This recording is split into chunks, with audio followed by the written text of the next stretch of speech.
1, 2, 3. Nailed it. Nailed it.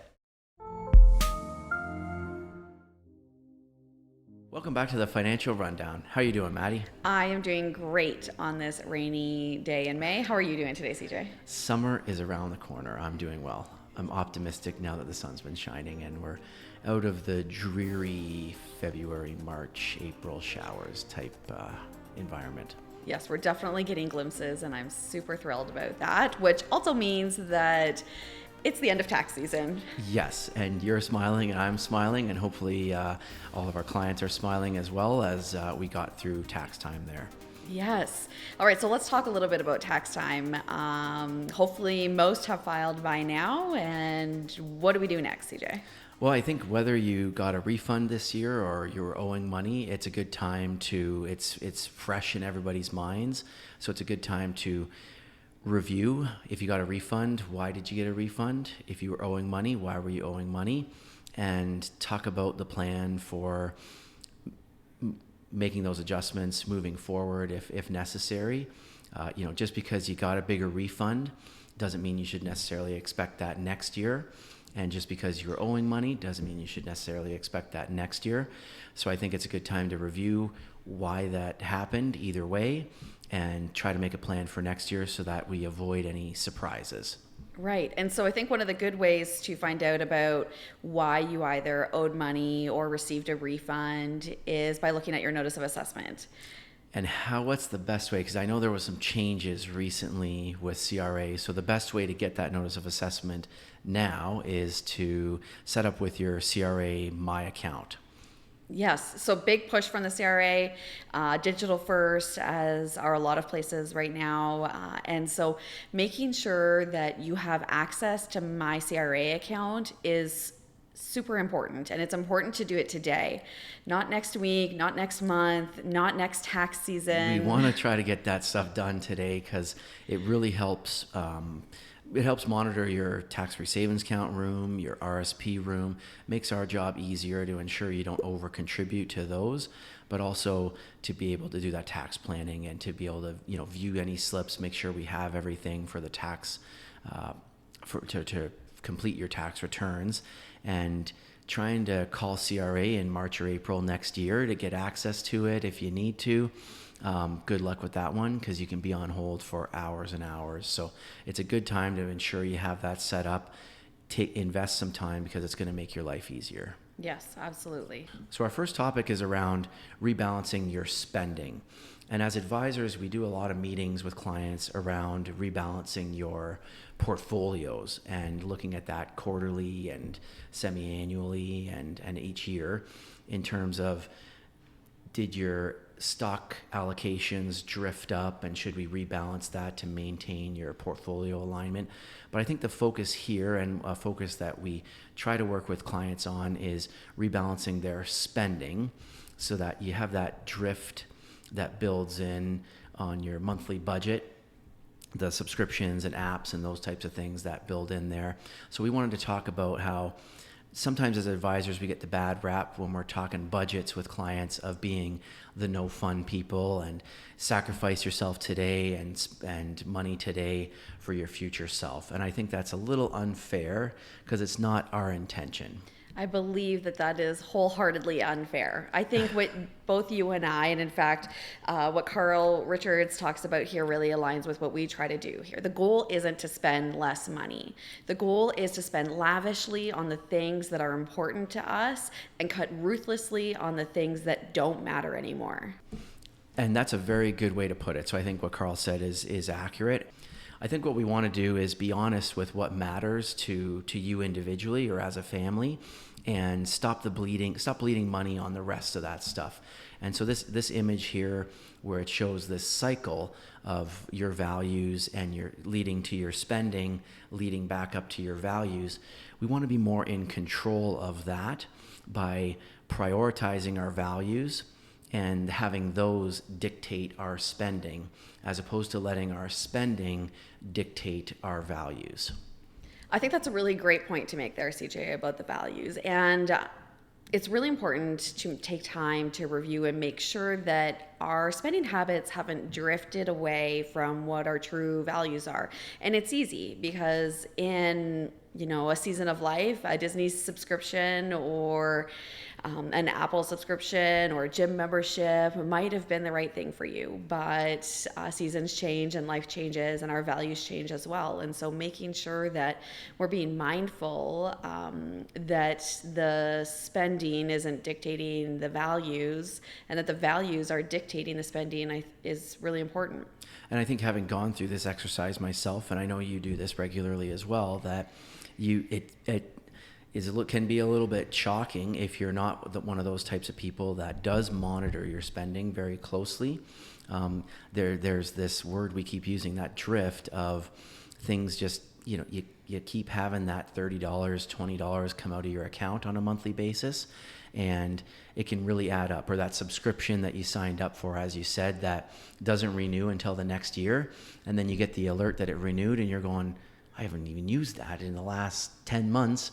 I got to cancel that. So I think being more mindful of where some of those little nickel and diming things that add up for you, I guess what I'm trying to say is they can add up to a bigger number than you think. And so being mindful of that and cutting ruthlessly, as the quote says, it's not about spending less necessarily, but maybe you could free up that $100, $200, $300, $500 a month that is going to things that aren't serving you and you're not maybe even using, and reprioritize that with your values. And whether that's, saving for a family vacation or saving for a renovation or saving for retirement or kids' education down the road, I think that can be better served. And the way the world works these days, everything seems to be that subscription-based model, and it's not a number that affects you in the short term or long term, but when you add up how many there are, then it becomes more dramatic and more serious. Right. It really is the opposite of the power of compounding, which we talk about in financial planning all of the time. Really, it's just compounding the wrong way. And it's probably frustrating to go, like, nobody likes to go through their budget and nobody likes to see their spending. And again, you go $20 here, that, but it does really add up. So I do think it's a worthwhile investment of your time to go through with your partner or your family and to look at, okay, what are some of these things that we can cut that we're just not using anymore? And how can that money be better served to achieve those values or your goals there? So we have some really cool budget templates that we've been building for clients that can really shed some light on those things. And I know I've seen on my banking app that it will sometimes notify you a little bit more frequently that, hey, you have this subscription or you were double charged for this. And so I think the banks are getting a little bit better at making you aware of that, but nothing's better than, taking a few hours on a day where you have them and investing some time into looking at your bank statements over the last few months and going, okay, what could we cut here that really we're not even using at all? And so I think it's along those lines of, we're not trying to get you to spend less necessarily for at least the average client maybe, but it's about those things that don't serve you and getting rid of those. Yeah, and I think I think that a lot of people, when they're looking at their budget, they really think of it with the same mindset as a diet culture mindset of restriction and no fun, and it's got to be boring and the same thing all of the time. And I really think that what is important here to make sure that our watchers and our viewers take home is that that's not the point of the exercise. The exercise is to make sure that the money is working as a tool, helping you in the direction that you want to go, and that you aren't just following the money, right? It's about being intentional. Yes. It's not about restricting. And intentionally direct that money to something once you cleared it up.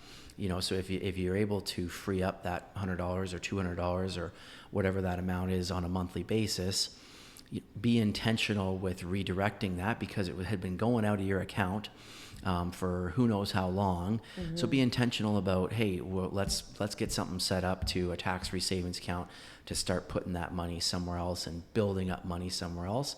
And at the end of the day, it's giving yourself permission to live the life that you want, as opposed to letting that spending control your values and your life at the end of the day.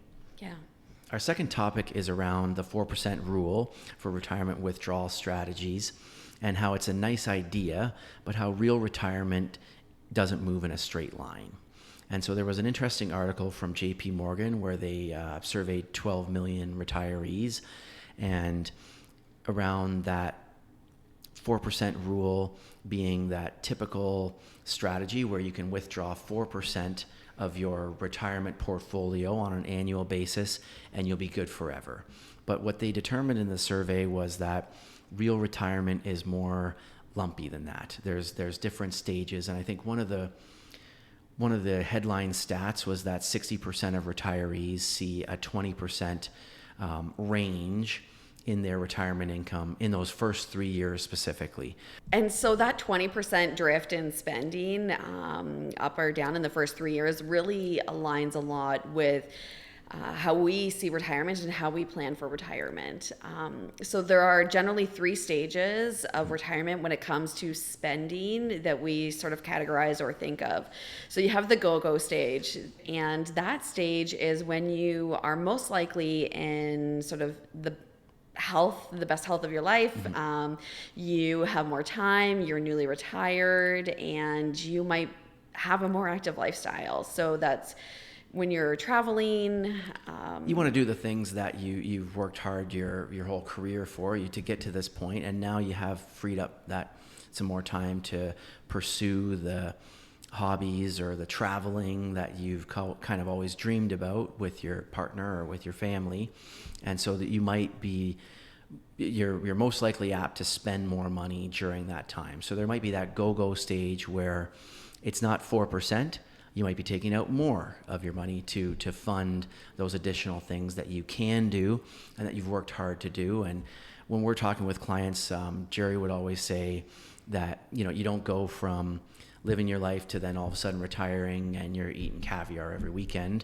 You're most likely going to continue to live a similar lifestyle, but maybe add some more traveling, or you might have kids that need help as well. So you might be helping fund kids' lifestyles or down payments, as we've talked about today, or as we're going to talk about today. So that's kind of that go-go stage where you might spend more money during those earlier years in retirement. Again, it's not that 4% static withdrawal rate, right? And then right. that leads to that next phase of your life, which is we call that the slow go phase. The slow go phase, yeah. So in the slow go phase, you might see a decline in your health. You might be spending a little bit more time close to home, maybe don't have the same level of energy to be traveling the world and visiting your friends all the time. So you're slowing down. We find that people are slowing down, and just organically and naturally with that, there's a decline in spending because you're not spending on travel. You might not be getting, a brand new top of the line car, for example, or things like that. So it's just more of like a steady Eddie kind of spending phase of retirement. And then you enter the no-go phase. And that no-go phase, even though now you're older and health maybe starts taking a toll more so on you, and it's not necessarily that you're spending less in the no-go phase, because even though you're not going anywhere, there's the healthcare or long-term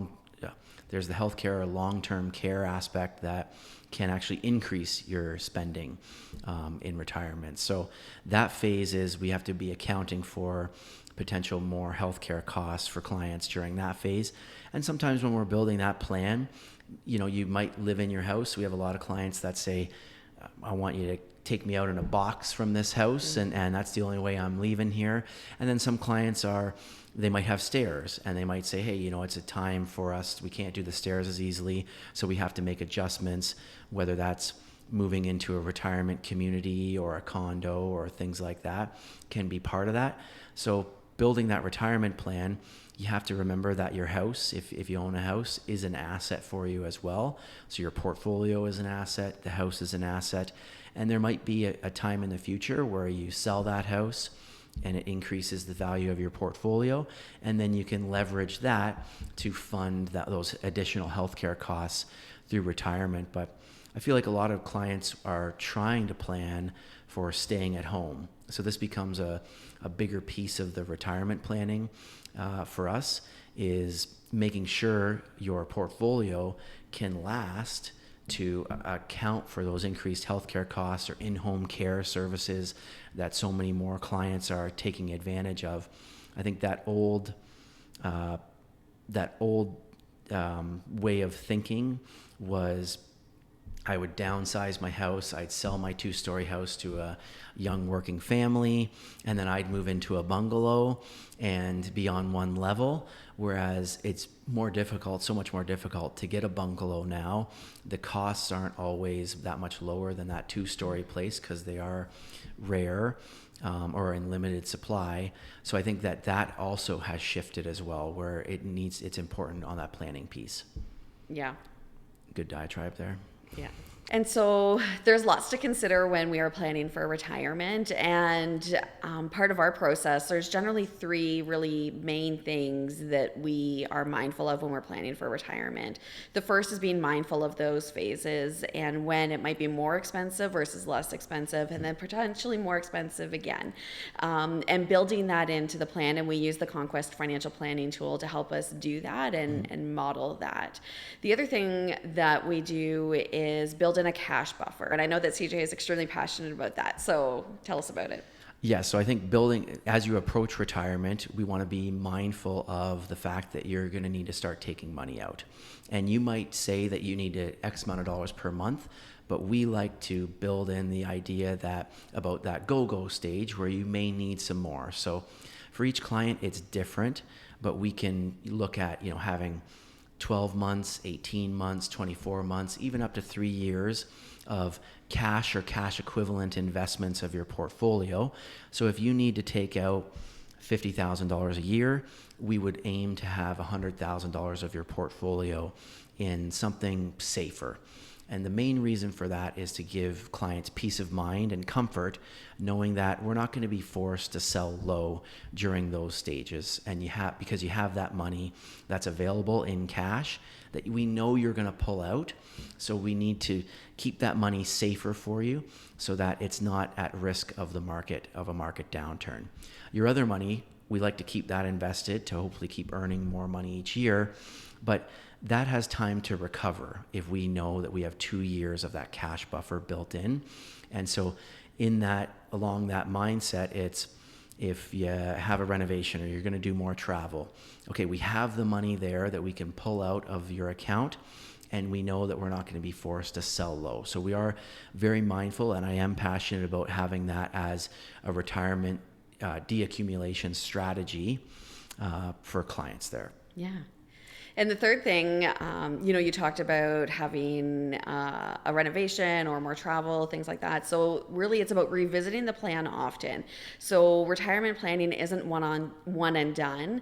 Those stages are not fixed in terms of age that we talked about. So it's really important to make sure that we're revisiting the plan frequently and making sure that it still aligns with what your goals are and how we can help fund and facilitate those for you. Having those open lines of communication allows us to understand your situation better and make better recommendations so that your portfolio is appropriately aligned with your goals. The idea behind the 4% rule is, like we were saying earlier, if you have $1 million portfolio, you can take out $40,000 from that portfolio on an annual basis, and your money theoretically should last forever as long as you can earn more than that 4% rate of return. So, but it cuts both ways. So we've seen it with clients where, they want to spend more than that 4%. So they're depleting their portfolio earlier, and that can be a risk. But we also have clients that undershoot that 4% and take out less. And I think it goes along the lines of enjoying your life in retirement. So oftentimes, good savers throughout their working years are not good spenders. Mm-hmm. They're good savers. So we run into a lot of pushback with clients spending their money in retirement. So what can often happen is you miss out on your retirement because you're worried that you don't have enough money. And that's where we come in about building that plan to hopefully visually and throughout our conversations, hopefully make you feel more comfortable that you do have the money to pursue the things that you want to pursue. You want to do that renovation. How does that affect your plan? Let's look at it to give you that peace of mind that if you spend money on the renovation, it's not going to affect your long-term plan. Or vice versa. Hey, if you spend that money, it's going to affect your long-term plan, and you may have to sell your house sooner, or you may have to look at other strategies. So I think that that's an important piece of this 4% withdrawal rule. Is at the end of the day, what are we pitching here? It's about having that plan in place to give you that peace of mind that you're going to be able to go through those phases successfully and achieve your goals and live a good life in retirement, not living a more reserved life in retirement or a more conservative life in retirement because you're uncertain about how long your money's going to last, and you've been such a great saver forever. It's hard to flip your mindset into being a spender now. Yeah, and I think both you and I, me for sure, we've met with clients who have been on the receiving end of an inheritance, and one of the first things they always say is like, man, I wish that my parent primarily had the chance to enjoy more of this money themselves.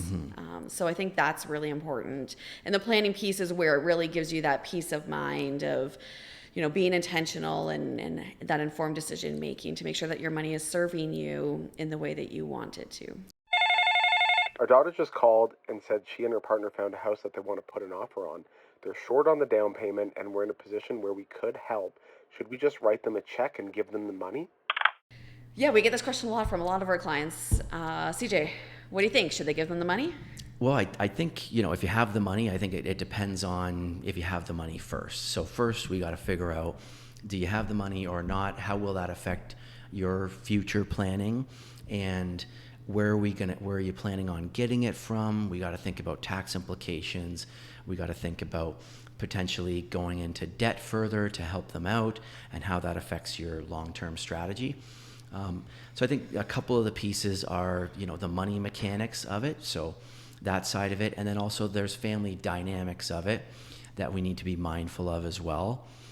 So that first piece is, is it a gift or is it a loan?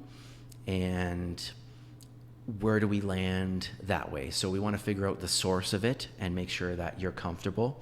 And then we want to figure out the way that you give that money to them in terms of a gift or a loan.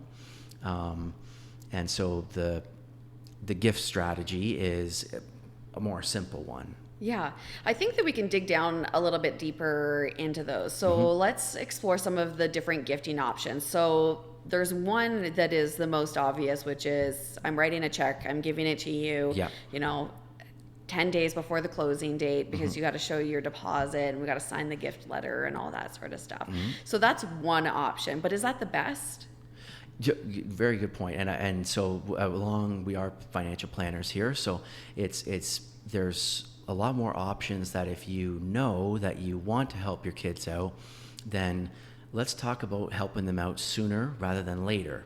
If you leave it to the last minute, sure, you gave them the $100,000 and I'm sure they're very grateful and happy and you helped them out.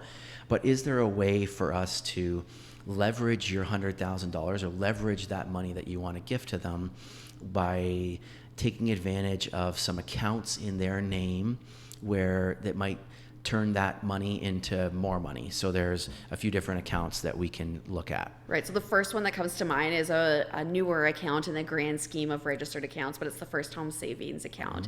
So the First Home Savings Account is essentially a wonderful hybrid account between the tax-free savings and the RSP. So you get to make a contribution, reduce your taxable income, potentially get a tax refund, and then you when you take that money out, that money that comes out is tax-free, and it could grow tax sheltered depending on your time horizon and all that sort of stuff. But essentially you can put in a total of $40,000 into that account. So if we're being mindful and contributing a certain amount of money every year, we could really leverage that and one. You're limited to $8,000 per year. So that's why we want to start this idea sooner, because you might be able to gift $8,000 to Annie and say, here's $8,000 to top up your first home savings account.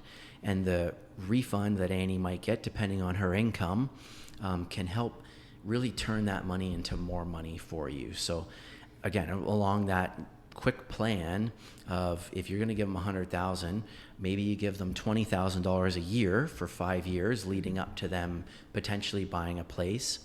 And you can turn that $20,000 a year into maybe $6,000 in a refund. Again, we're using some rough numbers here, so don't hold us to those. But, based on your tax bracket, you might be able to get 30% back on those contributions, $8,000 to a first home savings account, maybe $12,000 if they have the room to an RSP account to leverage that RSP first time home buyers plan. And that $100,000 over a 5-year period could generate around $30,000 in refunds. So we're turning your $100,000 into an additional $30,000, which you could say, hey kid, give me those refunds back, and that'll help you recoup some of the money that you're paying them. Or it can help, just turn your $100,000 into $130,000 that you're able to pass along to them to help out get their start. Yeah. And so let's talk about that 100,000 number. We talked about 40,000 to the first home savings account, and a fairly new, but in 2024, the RSP, like the home buyers plan, where you can withdraw money without a taxable consequence as long as you repay it over a period of time. But that amount increased from 35,000 to 60,000. So when you can stack those two together, it really makes a big difference. For sure. So I think it's we preach it all the time. It's about having the plan and building it from there, having the conversations and the open lines of communication that you're thinking about doing this. Is there anything you should start doing now? And I think as you get closer to it, or maybe during that, the idea of a loan versus the gift. So the gift, you pass that money down. There's no inheritance tax. There's no tax implications depending on where you're taking it from to give it to them. But you don't incur any additional tax by passing that money down. The other one that we talk to clients about is a loan as opposed to the gift. So the idea of using an example, if you have Annie and Johnny that are, they're in love, they're getting married, they're buying a house, and you want to help them, when you give them that gift, let's say, they buy $1 million house, just for easy math, and their mortgage is $700,000 on that. So they have some equity, partly because you helped them out. So if something happens where there's a relationship breakdown, a marriage breakdown, and Annie and Johnny are splitting, well, again, we're not lawyers or anything like that, so you want to, that's going to get involved at that point. They do their thing. But generally speaking, let's say they have $300,000 of equity in the home. They would split that equity for easy purposes. So they each take $150,000, go their separate ways. Well, $100,000 in this example was Annie's parents' money, and maybe wasn't their intention for Johnny to be able to, leave with half of that gift or loan, a gift in this scenario. So that's a real risk of giving the gift, is that if there is that breakdown, you kind of end up losing some money, where it wasn't your intention. The loan really helps protect you in that scenario. Right. So let's say that you write up a loan in this scenario for Annie and Johnny. So same amount, you're still giving $100,000, but you've drafted up an agreement. You're using the CRA prescribed rate. You have a repayment schedule, I don't know, for something 50 years down the road. But let's say that a couple of years into home ownership, that Annie and Johnny's relationship breaks down. What happens to your $100,000 loan? Yeah, so the loan gives you that protection where, back to our example, $1 million house, the mortgage is $700,000. That loan is almost like it's a second obligation for Annie and Johnny, and so that needs to be repaid back before they split their assets.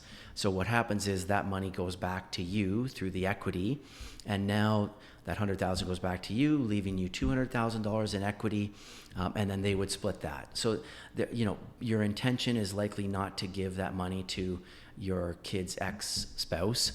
So that's where that protection layer comes in. And as you mentioned, that repayment schedule can be extremely flexible, but it's that layer of protection that If nothing ever happens, perfect, that's fine.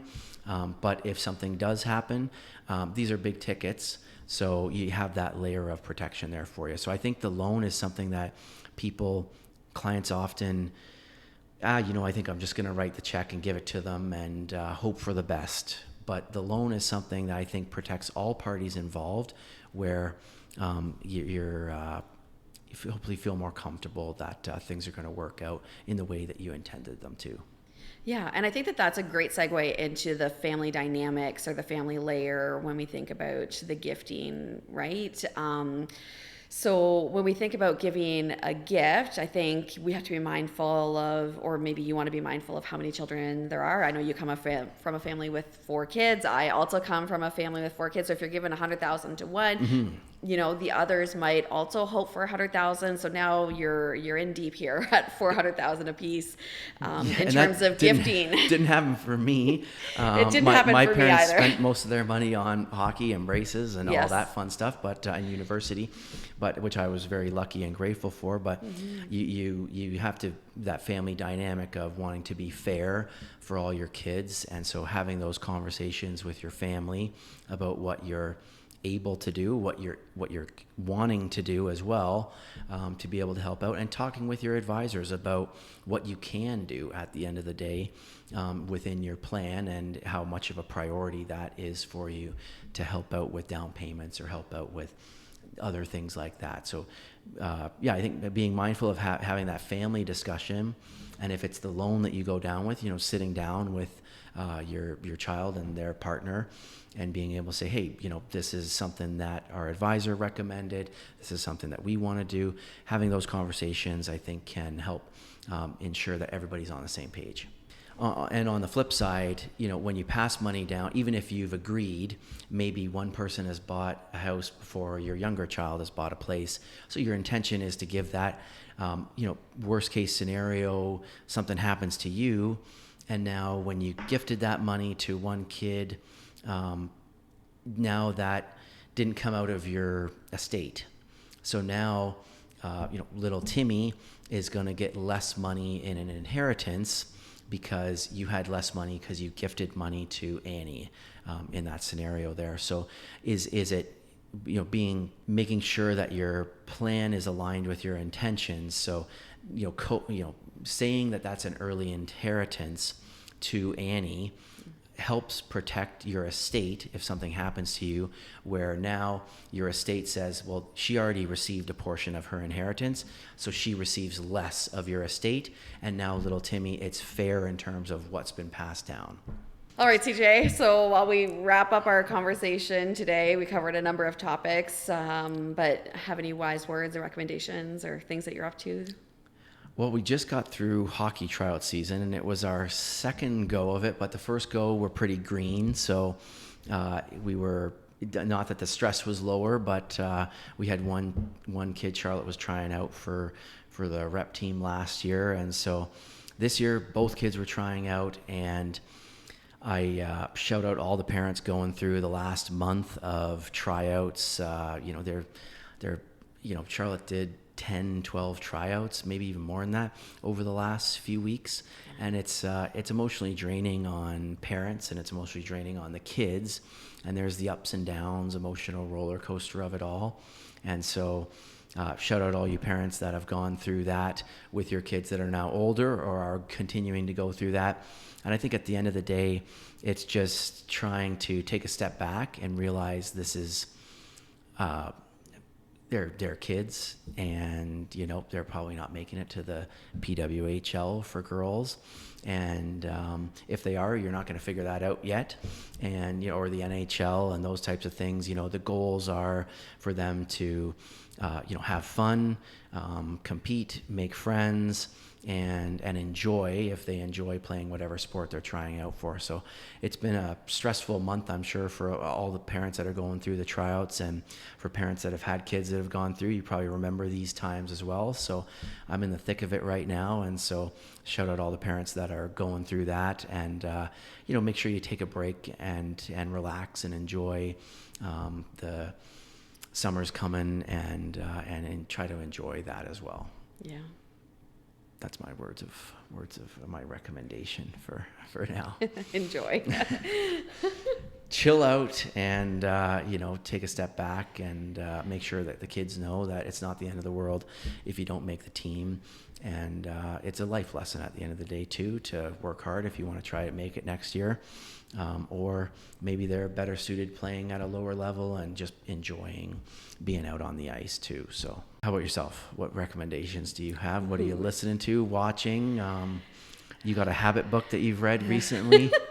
I mean, I do, obviously. You've heard me reference the Atomic Habits, but this one here, as we have our conversation and banter leading up to recording of the podcast, really had me thinking of this book that I read called The Power of Habit, which I knew it had habits in it. actually had nothing to do, I mean, it does have to do with habits, but more about being mindful about how those habits have been created and manufactured and influenced by marketing and our experience. And so it always reminds me of that. So as you review your spending and think about, why am I doing this? Does this bring me joy, contentment? I would encourage you to read or listen, however you choose to consume. You get it from the library, so you don't have to buy it. The Power of Habit is one that I've been loving. That's a good book. Yeah, and as you know, touch some grass. Touch some grass. Okay. We will end it on that. Until next time.